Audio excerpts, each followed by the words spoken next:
Hello, Internet. BLove Mimosa here. Today I'm going to be reporting for you on an occurrence been happening all over the country. Things I've been picking up stories from different states, Florida, Oregon, North Carolina, and have also heard stories in my local community and talking to local people about disappearing homeless populations.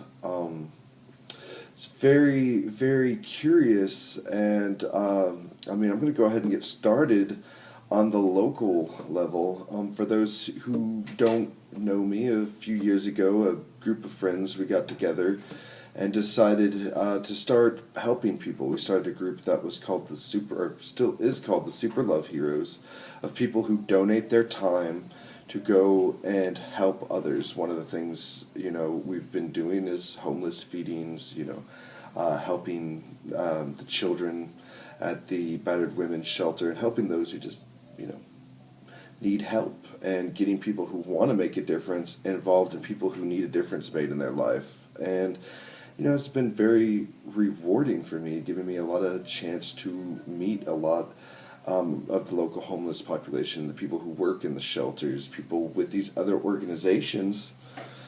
And once you start putting together the pieces, everything doesn't add up. The creation of the bridge started humbly enough.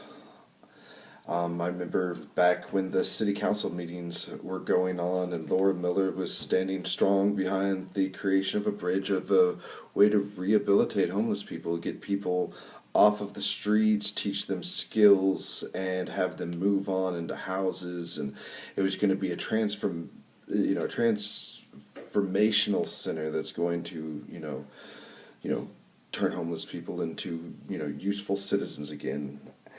And there was a lot of opposition coming from all over the state. People were all over the city. People thought it was going to attract people to Dallas who were homeless.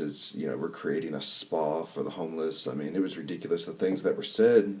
And, there's a lot of people who were against it, but regardless, millions of taxpayer dollars were spent on the bridge, and there's, the state, they were going to, work with the state to help these people out and make a difference in our community. And and 2-3 years ago, the bridge was sold to a private corporation that's now receiving taxpayer money for keeping people incarcerated. It's the original intent that it was created, and what it has become, is a way to kind of sweep the homeless people under the rug so that they're not as visible in downtown. Pretty scary. So during the wintertime, we were doing a homeless feeding with the Super Love Heroes, and I was talking to a gentleman out there, and was talking about how it was getting a lot rougher, and how a lot of people go into Fort Worth and surrounding areas to be homeless. And I found it odd, here we have the bridge, but apparently since the bridge has now been sold to a private corporation, we even had the police came up to us while we were sitting there giving out food and clothing, and pointed out that someone had left clothes on the sidewalk, and this is private land, and you can't just leave clothes sitting on private land. That's considered littering. And I walked up to the police officer, told him, yeah, those aren't our clothes. Someone just came and dropped those off and left. And they're like, well, they can't stay here, so will you guys go ahead and take these clothes? Thought, it was a little weird. I didn't know what was in those clothes. Are they trying to plant drugs on us? Like, what are in these clothes? But we ended up taking the clothes anyway, because the police requested. They ended up picking it up and carrying it over to our stuff, and just asked when we leave, just take that stuff with us. But it was peculiar that it was private property.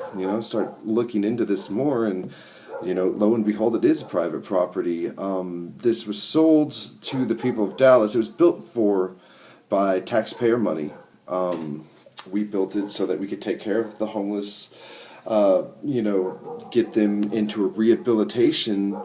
And it's shocking to me that something we created as a homeless rehabilitation program is now a private, for-profit business. Sounds much, about the industrialization of the prison complex. And, now people are getting paid for how many homeless people exist. What motives does that give us to fix the homeless problem? It doesn't give us any motives.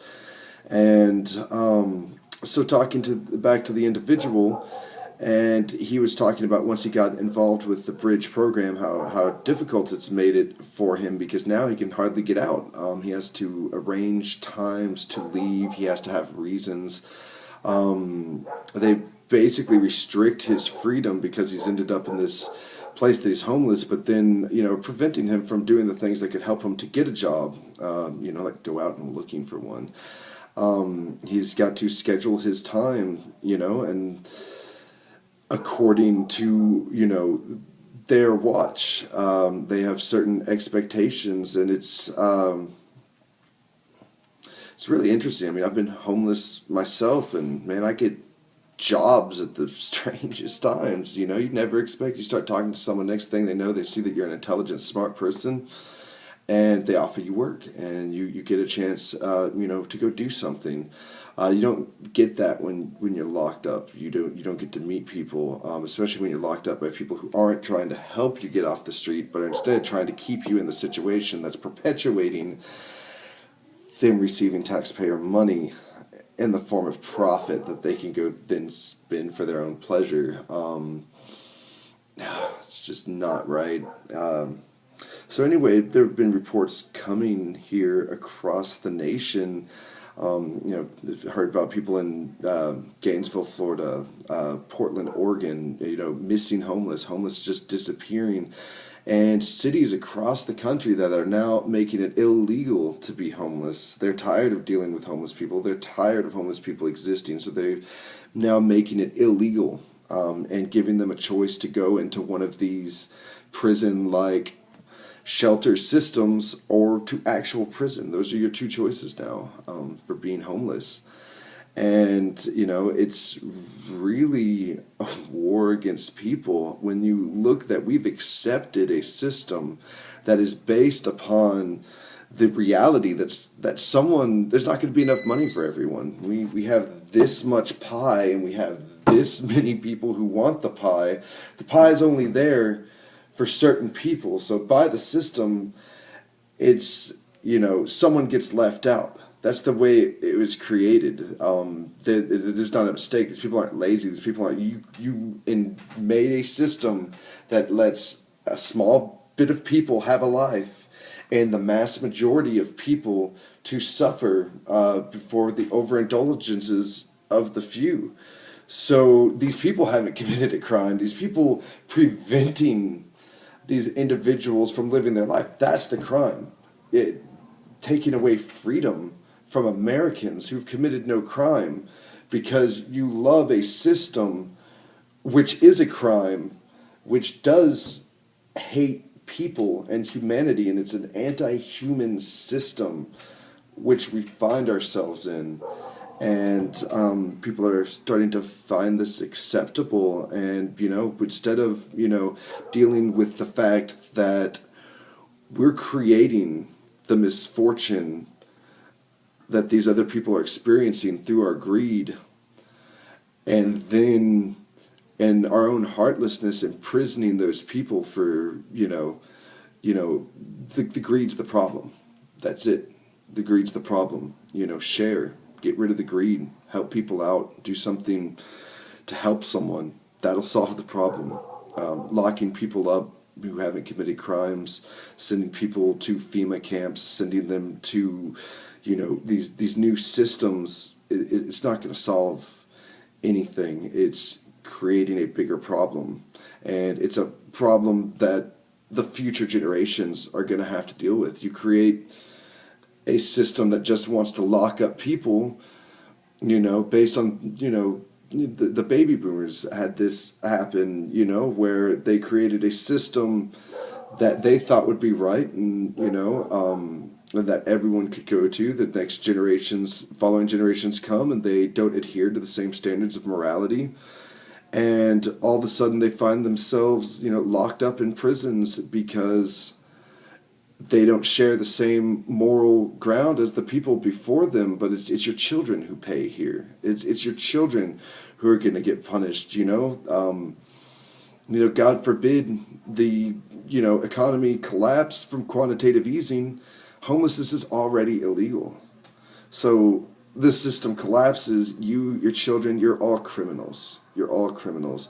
So we really really need to take the system back and make a pro people system so that people can thrive instead of incarcerate others and hurt others because we want to be able to say we can do whatever the hell we want and don't care who. Not everyone gets to do whatever the hell they want. Very select few people. But the people who do get to do whatever the hell they want tell you have no right to tell them they can't do what they want when they're locking you up for doing what you want and being the person that you are. They're putting you in jail. They're locking up your children. Yeah. So pretty scary stuff going on. I highly recommend getting involved with the homeless in your community, talking to the people in your community, finding out what's going on, seeing how you can help. Homelessness's cure is compassion. So, get out there and show some compassion on your fellow man, and maybe we can fix this problem together. It seems like it would be possible, but we just have to take a moment and stop and give a damn about someone other than ourselves for a minute and put ourselves in their position and walk in their shoes. So we can make a difference. We just got to do something. BLove out.